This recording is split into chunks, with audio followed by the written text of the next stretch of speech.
Hi, Catherine. How was the pilgrimage? Hi, Venerable. I'm still reliving the whole experience. The pilgrimage was empowering.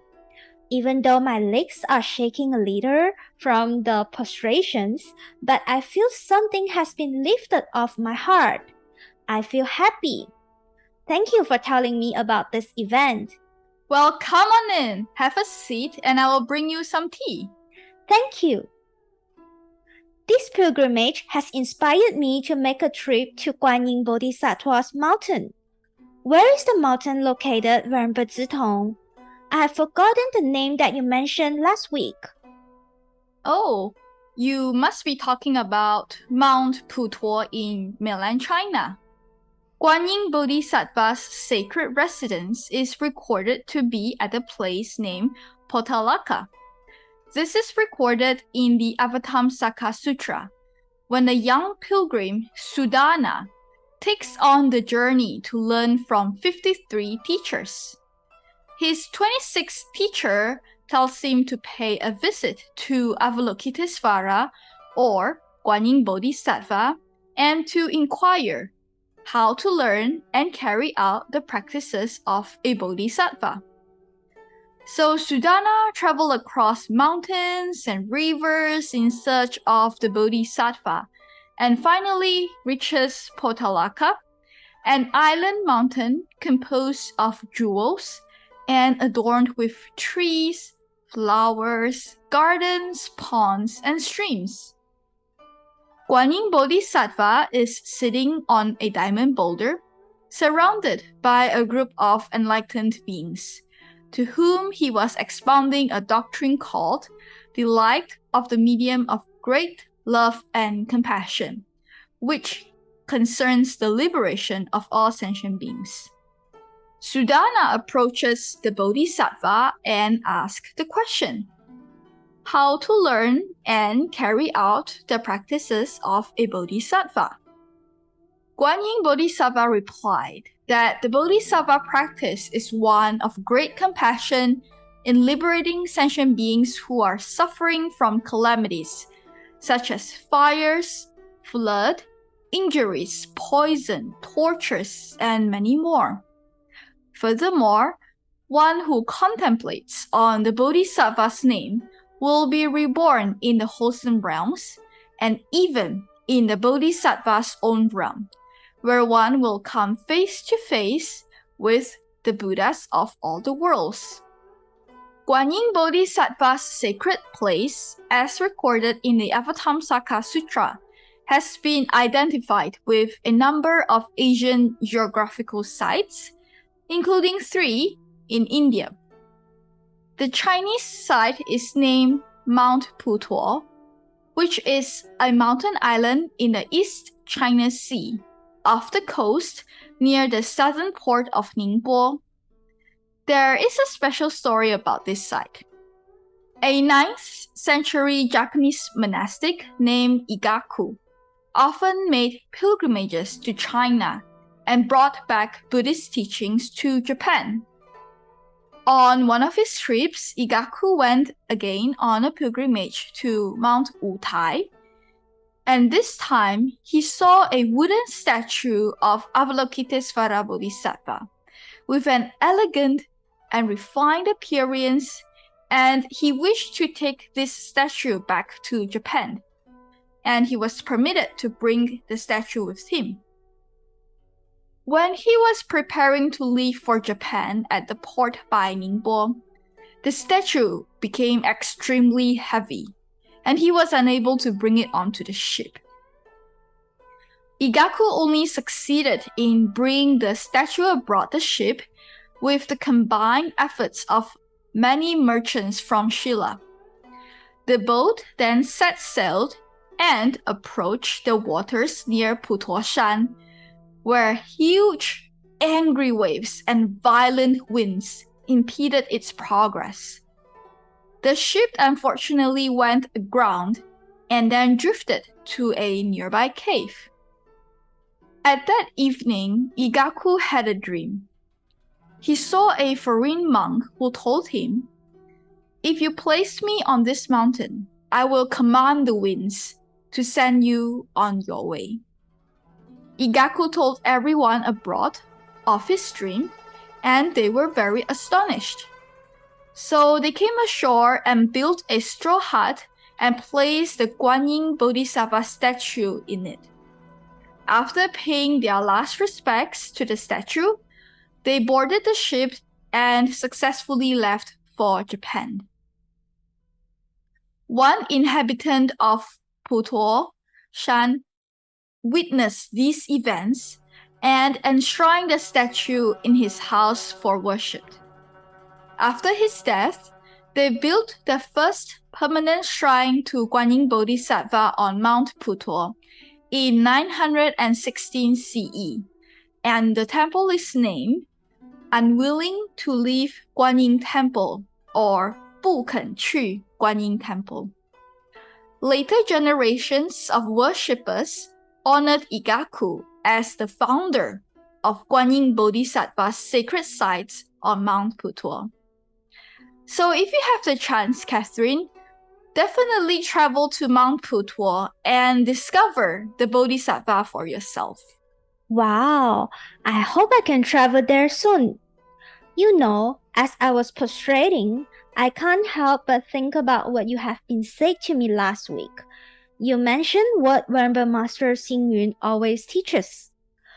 Though we can chant Guanyin Bodhisattva's name and pray to the Bodhisattva, it is more important for us to be our own Guanyin Bodhisattva. Guanyin Bodhisattva is so wise and compassionate. How can we be like the Bodhisattva? How can we be as wise and compassionate as the Bodhisattva? Well, Catherine, I understand that you often chant the Bodhisattva's name, and this is a very good start for your practice. You can also recite the Universal Gate chapter, which explains how Guanyin Bodhisattva compassionately rescues sentient beings in suffering. You can also recite the Great Compassion Dharani or the Heart Sutra. You can also find time to prostrate to Guanyin Bodhisattva, especially since you offer an image of the Bodhisattva in your house. These are the personal cultivation that you can do. Yes, I think I can start with reciting the Universal Gate chapter. I do have an image of the Bodhisattva in my house, but I only offer incense to the Bodhisattva and nothing else. Besides personal cultivation, what else can I do?